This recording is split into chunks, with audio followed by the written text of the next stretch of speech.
வணக்கம். நான் உங்கள் சிவகுமார். இன்றைக்கி இந்த வீடியோவில் அமெரிக்காவோட F16 ஃபால்கான் ஏர்க்ராஃப்ட் பற்றி தான் நான் கூட சொல்ல போகிறேன். ஃபால்கான் அப்படின்னா என்ன அப்படின்னு பார்த்தீங்கன்னா வந்து கழுகு அப்படின்னு சொல்லுவாங்க. ஸோ எதிரிகளை பறந்து பறந்து தாக்கும் அப்படின்ற ஒரு காலத்துக்காக F16 ஃபால்கான் ஏர்க்ராஃப்ட் அப்படின்ற இந்த ஒரு பெரிய பார்த்தீங்கன்னா வந்து வச்சுருக்காங்க. ஸோ இது one of the single engine multi role fighter அப்படின்னு சொல்லுவாங்க. Single engine multi role fighter அப்படின்னா இதில் வந்து ஒரே ஒரு என்ஜின் வந்து இருக்குதா சொல்லப்படுது. அதே சமயத்தில் மல்டி ரோல் ஃபைட்டர் அப்படின்னா என்ன அப்படின்னு பார்த்தீங்கன்னா நிலப்பகுதி, கடற்பகுதி, வான்பகுதி அப்படின்னு சொல்லிட்டு 3 பகுதியிலும் இறங்கி தரமாக வந்து சமூகம் செய்யும்.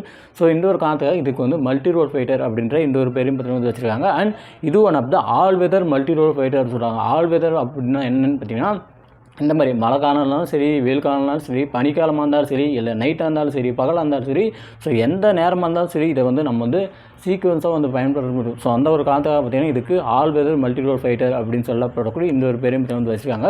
ஸோ இந்த ஃபைட்டர் ஜெட் வந்து மேனுஃபேக்சரிங் பண்ண கம்பெனி எது அப்படின்னு பார்த்தீங்கன்னா அதுதான் அமெரிக்காவோட ஜெனரல் டைனமிக்ஸ் அப்படின்னு சொல்லப்படக்கூடிய இந்த ஒரு நிறுவனம்.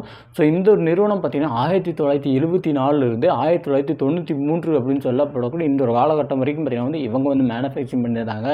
அதன் பிறகு இந்த ஒரு கான்ட்ராக்ட் பார்த்தீங்கன்னா வேற ஒருத்தர் கைக்கு போகுது. யார்கிட்ட அப்படின்னு பார்த்தீங்கன்னா அதுதான் நம்முடைய லொக்கட் மார்டின் அப்படின்னு சொல்லப்படக்கூடிய இந்த ஒரு நிறுவனம். ஸோ லொக்கட் மார்டின் அப்படின்னு சொல்லப்படக்கூடிய இந்த ஒரு நிறுவனம் பார்த்தீங்கன்னா 1995 இப்போ நவ் அப் டு டேட் வரைக்கும் பார்த்தீங்கன்னா இவங்க தான் வந்து மேனுஃபேக்சரிங் பண்ணிருக்காங்க. அவங்க எப்போ வரைக்கும் பண்ணியிருந்தாங்க அப்படின்னு பார்த்தீங்கன்னா 1974 1995 வரைக்கும் பார்த்தீங்கன்னா அவங்க வந்து பண்ணிட்டு இருந்தாங்க. அதன் பிறகு இவங்க பார்த்தீங்கன்னா 95 இப்போ கரண்ட் டேட் வரைக்கும் பார்த்தீங்கன்னா இவங்க தான் மேனுஃபேக்சரிங் பண்ணியிருக்காங்க. ஃபர்ஸ்ட் ஃப்ளைட் அப்படின்றது வந்து எப்போ லான்ச் பண்ணாங்க அப்படின்னு பார்த்தீங்கன்னா 1974 கிட்டத்தட்ட ஒரு 49 வருஷத்துக்கு முன்னாடி பார்த்தீங்கன்னா இதை வந்து லான்ச் செஞ்சதாக சொல்லப்படுது.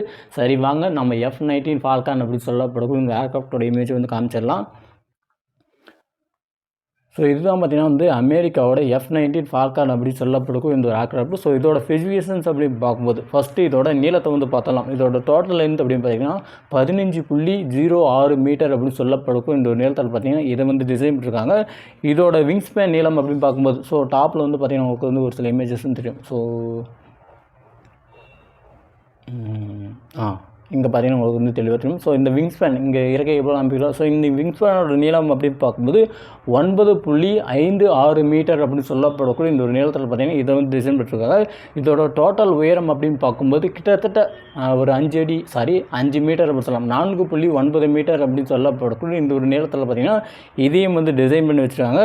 இதோட டோட்டல் வெயிட் அப்படின்னு பார்க்கும்போது இதில் வந்து எந்த வெப்பன்ஸுமே இல்லை, எம்டியாக இருக்குது அப்படின்றப்ப. ஸோ இந்த மாதிரி வந்து எம்டியாக இருக்குது அப்படின்றப்ப இதோட டோட்டல் வெயிட் அப்படின்னு பார்க்கும்போது எவ்வளோ இருக்குது அப்படின்னு பார்த்தீங்கன்னா 8573 கேஜி அப்படின்னு சொல்லப்படக்கூடிய இந்த ஒரு வெயிட்டில் பார்த்தீங்கன்னா இது வந்து இருக்கிறதா சொல்லப்படுது. இதில் வந்து வெப்பன்ஸ் எல்லாத்தையும் வந்து லோட் பண்ண பிறகு இங்கே பார்த்தீங்கன்னா வந்து பாட்டமில் வந்து உருண்டையாக இருக்குல்ல. ஸோ இதுதான் பார்த்தீங்கன்னா வந்து வெப்பன்ஸு. ஸோ இதில் வந்து வெப்பன்ஸ் எல்லாத்தையும் வந்து லோட் பண்ண பிறகு இதோட டோட்டல் வெயிட் எவ்வளோ இருக்குது அப்படின்னு பார்த்தீங்கன்னா 19,187 கேஜி அப்படின்னு சொல்லப்படக்கூடிய இந்த ஒரு வெயிட்டில் பார்த்தீங்கன்னா இது வந்து இருக்கிறதா சொல்லப்படுது. இதில் யூஸ் பண்ணுற ஃபியூலோட டோட்டல் வெயிட் அப்படின்னு பார்க்கும்போது ஆவரேஜாக பார்த்தீங்கன்னா வந்து 3200 கேஜி அளவிலான ஃபியூலை பார்த்தீங்கன்னா இதில் வந்து ஃபில் பண்ணிட்டு போக முடியும். ஸோ அந்த அளவிலான ஒரு ஆப்ஷன் பார்த்தீங்கன்னா இதில் வந்து இருக்கிறதா சொல்லப்படுது. இதில் யூஸ் பண்ணுற ரேடாரோட பேர் என்ன அப்படின்னு பார்த்தீங்கன்னா AN/APG-68 அப்படின்னு சொல்லப்படக்கூடிய இந்த ரேடார் பார்த்தீங்கன்னா இதில் வந்து யூஸ் பண்ணுறாங்க. ஸோ இது வந்து என்ன பண்ணோம், இந்த AN/APG-68 அப்படின்னு சொல்லப்படக்கூடிய இந்த ரேடார் வந்து என்ன பண்ணணும் அப்படின்னு பார்த்தீங்கன்னா 296 கிலோமீட்டர் டிஸ்டன்ஸில் வரக்கூடிய எந்த ஒரு வெப்பன்ஸாக இருக்கட்டும் இல்லை வந்து மிசைல்ஸாக இருக்கும். ஸோ இது எல்லாத்தையும் வந்து ஃபைண்ட் அவுட் பண்ணி அதை வந்து தாக்கும். ஸோ அந்த மாதிரி பார்த்தீங்கன்னா வந்து இந்த ஒரு ரேடார் பார்த்தீங்கன்னா இதில் வந்து டிசைன் பண்ணியிருக்காங்க.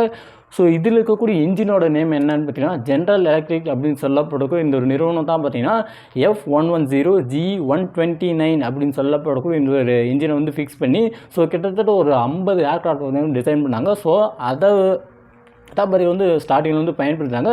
ஸோ இந்த இன்ஜின் வந்து எந்த அளவிலான ட்ரஸ்ட்டை வந்து கிரியேட் பண்ணுது அப்படின்னு பார்த்தீங்கன்னா ஆவரேஜாக 76.31 கிலோநியூட்டன் அப்படின்னு அளவிலான ட்ரஸ்ட்டை பார்த்தீங்கன்னா வந்து கிரியேட் பண்ணுறதா சொல்லப்படுது. ஸோ இதில் இந்த மாதிரி வந்து ஒரு சில ஆப்ஷன் வந்து ஆட் பண்ண பிறகு என்ன ஆப்ஷன் அப்படின்னு பார்த்தீங்கன்னா வந்து after burning. So after burning அப்படின்னு சொல்லப்படக்கூடிய இந்த ஒரு ஆப்ஷன் வந்து ஆட் பண்ண பிறகு ஸோ இது வந்து எந்த அளவிலான ட்ரஸ்ட்டை வந்து கிரியேட் பண்ணுது அப்படின்னு பார்த்தீங்கன்னா 131 கிலோ நியூட்டன் அப்படின்னு சொல்லப்படக்கூடிய இந்த அளவிலான ட்ரஸ்ட்டை பார்த்தீங்கன்னா இது வந்து கிரியேட் பண்ணுறதா சொல்லப்படுது. ஸ்டார்டிங்கில் ஜென்ரல் எலக்ட்ரிக் அப்படின்னு சொல்லப்படக்கூடிய இந்த கம்பெனியோட இன்ஜின்ஸ் பார்த்தீங்கன்னா வந்து யூஸ் பண்ணுறாங்க. பின்னால் பார்த்தீங்கன்னா வந்து ஃபெராட் அண்ட் விட்னி அப்படின்னு சொல்லப்படக்கூடிய இந்த ஒரு கம்பெனியோட F100 அண்ட் PW229 அப்படின்னு சொல்லப்படக்கூடிய இந்த ரக இன்ஜின்ஸ் பார்த்தீங்கன்னா வந்து பின்னால் அமெரிக்காவில் வந்து யூஸ் பண்ணாங்க. ஸோ இந்த இன்ஜின் வந்து யூஸ் பண்ணி இது வந்து எந்த அளவிலான ட்ரஸ்ட் வந்து கொடுக்குது அப்படின்னு சொல்லி டெஸ்ட் பண்ணாங்க. ஸோ இதற்காக பார்த்தீங்கன்னா கிட்டத்தட்ட ஒரு 52 ஏர்க்ராஃப்ட் பார்த்தீங்கன்னா டிசைன் பண்ணதாக சொல்லப்படுது.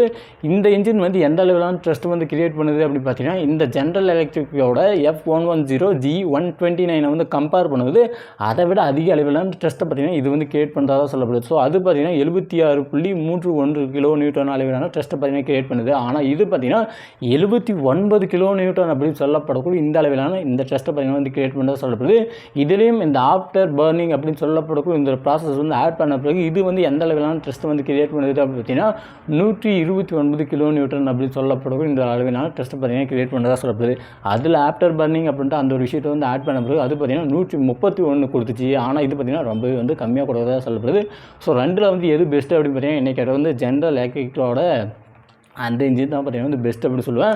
ஸோ இதோட மேக்ஸிமம் ஸ்பீட் அப்படின்னு பார்த்தீங்கன்னா மேக்கில் வந்து சொல்லணும் அப்படின்னு பார்த்தீங்கன்னா 2.05 அப்படின்னு சொல்லப்படக்கூடிய இந்த மேக்ஸ் ஸ்பீடில் பார்த்தீங்கன்னா போகிறதா சொல்லப்படுது. இதை வந்து நம்ம வந்து km/h வந்து சொல்லணும் அப்படின்னா மணிக்கு 1176 km/h அப்படின்னு சொல்லப்படக்கூடிய இந்த ஒரு வேகத்தில் பார்த்தீங்கன்னா இது வந்து போகிறதா சொல்லப்படுது. இந்த ஏர்க்ராஃப்ட் தரைப்பகுதியிலிருந்து எவ்வளோ உயரம் வந்து போகும் அப்படின்னு பார்த்தீங்கன்னா இந்த ஒரு ஏர்க்ராஃப்ட் பார்த்தீங்கன்னா தரைப்பகுதியிலிருந்து கிட்டத்தட்ட 58,000 அடி உயரம் வரைக்கும் போகிறதா சொல்லப்படுது.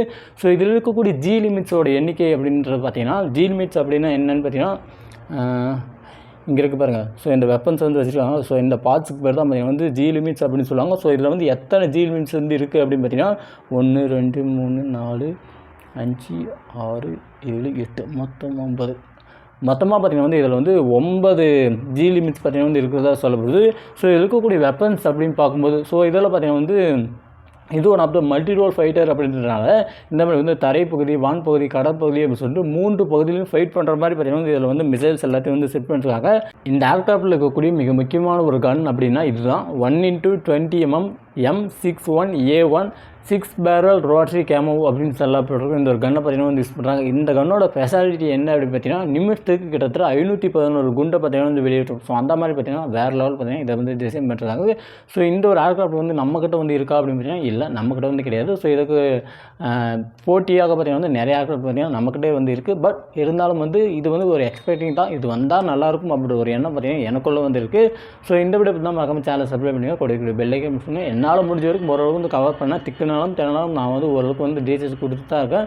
ஸோ வரக்கூடிய நாட்களில் நம்ம வந்து முன்னேறி தான் போவோம். எனக்கு வந்து வீழ்ச்சி அடைய மாட்டோம் அப்படின்ற ஒரு நம்பிக்கையோடு பார்த்தீங்கன்னா இந்த வீடியோ வந்து முடிக்கிறேன். நான் அடுத்து ஒரு வீடியோவை பார்த்தீங்கன்னா நாளைக்கு வந்து சந்திக்கிறேன். தேங்க்ஸ் ஃபார் வாட்சிங். Please support.